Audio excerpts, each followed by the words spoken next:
The Italian Carcano model 1891/24 carbine,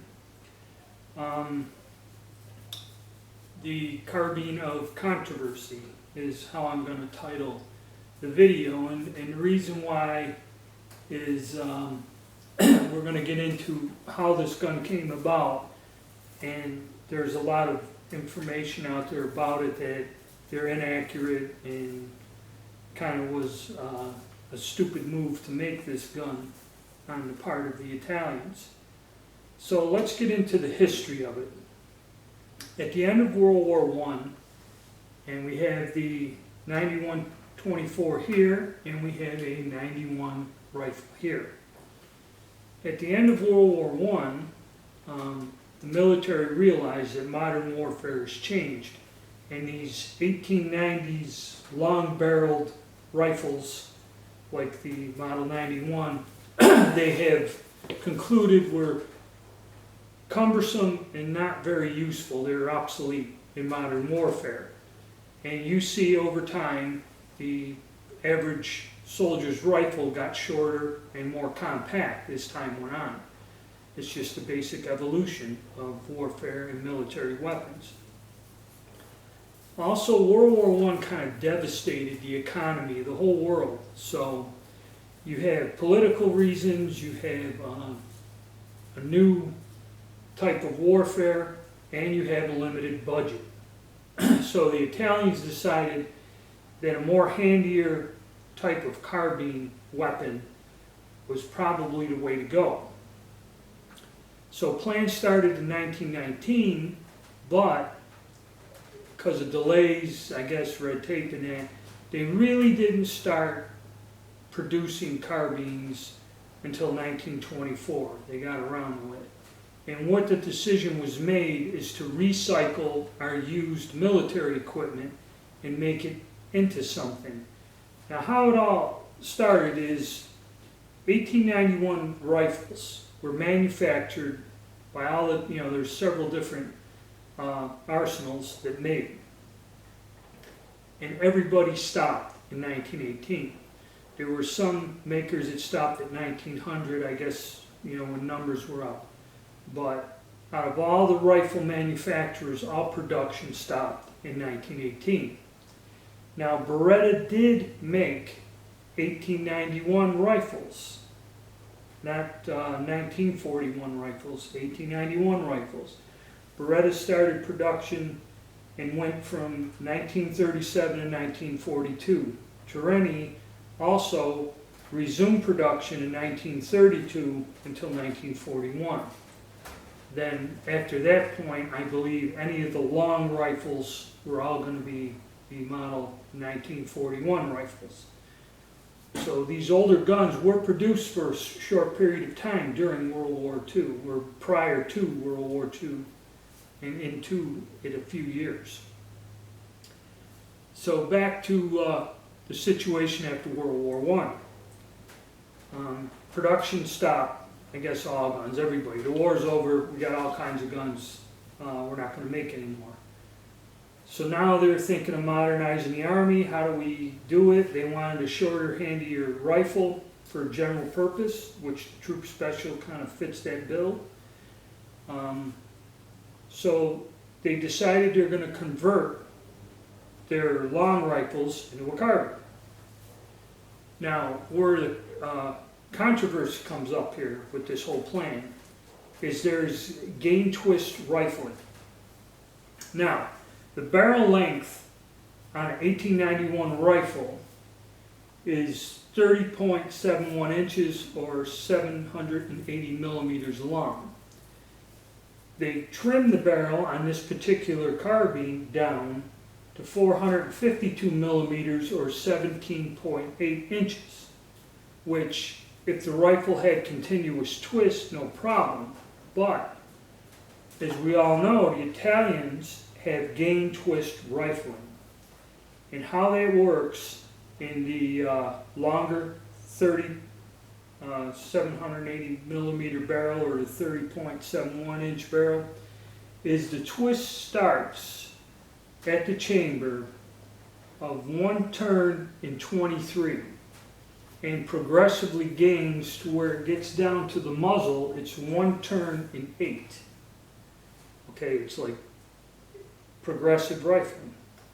So when they cut the guns down from a 30-inch barrel to a 17.8-inch barrel, how much of the gain twist, see this is where the controversy comes in, how much of that twist did they saw off? And a lot of people say these rifles are extremely inaccurate and basically kind of useless. You can't hit nothing with it. The bullets are unstable, they don't fly right, and that's what a lot of accounts and things I've heard, and that's what I waited a while. It took me a while to find a good example of this gun. This gun is all matching, even the wooden stock, and it has good bore. You know, no pits, not dark, not screwed up. It has a fairly decent bore, which I believe, you know, will give it justice to testing it and seeing about this inaccuracy problem. So that's how it kind of all came about. And another thing, everyone wonders, why is there a delay? They didn't start producing these carbines until 1924, which is, you know, several years after the end of the war. Well, Italy had colonies, and as political strife and problems, and they had to mobilize troops and colonial forces, kind of forced their hand to start doing this. And I think this was a stopgap measure. They just started to save money and get guns ready fast.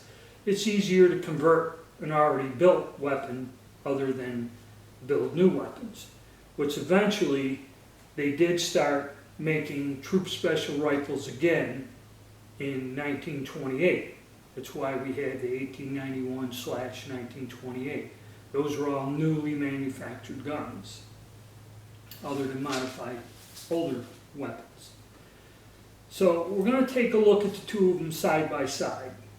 Okay, and another thing is the nomenclature or getting the exact model right. I did in the past have videos up on YouTube saying I had a 9124. I didn't, I was wrong. I had a 9128. The references I was using were just a black and white photo of a whole bunch of Carcanos with a number on the stock, an old black and white photo, and there could have been a typographical error in the book, okay, but somehow it got to where I mistakenly made videos calling a one gun a 9124 and was actually 9128.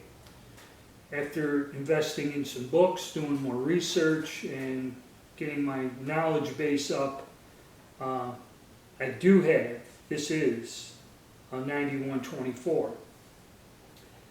About 263,000 of these rifles were converted from 1924 to 1929.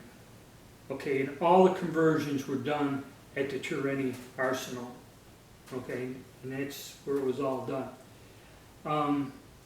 So we're going to take a look side by side of the guns and see the differences and get into some technical information on it and do a good study on it this time. All right, here we have the two rifles side by side. I tried to basically get the actions about even. And as you see, the stock and everything is shorter on this. Now, I will get into it once we disassemble them. This is newly made stock. They did recycle the stocks off the long guns, and I'll show you how to tell the difference. But this is a newly manufactured stock. That was part of the conversion. They'll come either way, either a recycled old stock or a new stock that has a new stock. You know, the action stayed the same. The bolt handle was turned down, where on the rifle it's straight. The sight was modified, though they retained the original sight. When we get to the top, we'll look at it. The length of the barrel is noticeably much shorter, okay? And it still retains kind of, we're still in the troop special mode here on this with the second rifle barrel band and sling. and takes the standard bayonet and a little cleaning rod, which is basically just like this, scaled down. And there is a difference. We'll look at the top. When we look at the top side of the gun, there is a difference with the front barrel band is different, and the upper handguard is also different. But same action other than bending down the bolt handle. Okay, from our top view, one modification is the bolt handle's bent, where on the original rifle it's straight. Now if we go to our receiver markings, and this is key to the Model 24. If you look, you have your standard serial number, manufacturer, just like this one here. And then you have your manufacture date of 1917, and this oval stamp with, I think the date is 1926. This was applied at Tyranny. This is the conversion stamp. This is the stamp added after the conversion, which on this rifle, it is not there. This is original World War I markings. So that's the 24 conversion stamp. Now another thing of key interest, which I found in the book, a photograph in the book, if you notice there's a small asterisk here next to the date, where there isn't one here. This, he mentions just in the caption of a photograph, means that the rifle barrel was rebored. I'm not quite sure what the process was or what was involved, but that is what, in the one book I have, that's what that stands for, meaning this bore of the rifle was reworked because of excessive corrosion. Now, when it comes to the sights, this is probably the easiest way from any photograph for you to tell if you're dealing with a Model 24 carbine, is the rear sight. They retain the original large rifle style sight, which this is the standard sight, and it goes up, and if you look, you have your notch back here. Well, they've taken that sight and modified it, and if you look on the carbine, take a look. They have removed this portion from back here and then moved it up and placed, this is because the barrel's shorter, they've modified the sight. And on this sight, down, I believe, like this, is supposedly 450 meters. When you flip it up all the way, is the standard sights. Alright, with the sight flipped up like this is supposedly a 300 meter sight. So 300 meters down, this is 450 meters, then it starts with the graduations here at 600 meters. At least that is what the description I got out of the book. Supposedly that is how these sights are now set, which is a modified version. So that's the simplest way. If you look at a picture of one of these rifles, it's the simplest way to tell if you're dealing with a 1924 conversion, is this real long rifle sight is still, it's been modified, but it's still there. It hasn't been replaced. Alright, as you can see, we'll talk about the barrel bands now. The barrel bands on the rifle are set for a sling to go on the bottom. Now, they called originally 1924 for these, and this looks like a rifle. It looks like it's been drilled out and this wire side mount, sling mount point has been added. They originally said they wanted side mount slings. Okay. So the gun was modified with side mount slings, just like a carbine. It has this sling bar and cutout in the stock. That was a circular 1924, I believe. Then later on, after they stopped converting these guns, there was another circular that they wanted dual sling mounts. So not only side mounts, but regular rifle style sling mounts. So the guns were modified again after the other modification to have two types of sling mounting points, side and underside. So that was another modification of a modification. The front bands, I don't know if that goes under there or not, look about the same, and the cleaning rod and the bayonet mount. They may be different. When we take it apart, we'll look at it. And this does have a little short cleaning rod, which goes in there. Alright, now we're going to disassemble the guns, and we're going to take a look at the modification further. Okay, now we're going to look at our hardware and the differences. This side here is the original rifle. This is the modified 24 carbine over here. The front barrel band with the bayonet lug is identical. I thought there was something on the upper handguard that would slip under there. No, so they just recycled the same part. The rear barrel bands with the sling mounts, I believe, look to be the same, at least on this, except they put a side mount which is riveted on there onto the rear barrel band.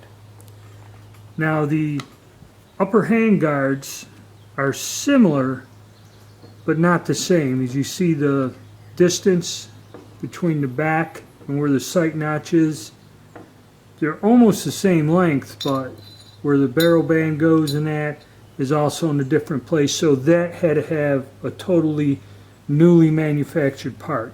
The upper hand guards had to be remade. I don't think they could salvage them from the old upper hand guards. Okay, the cleaning rods look about the same. They're threaded here at the collar, and they're also threaded on the ends. So probably they could have just cut them and rethreaded them and reused them.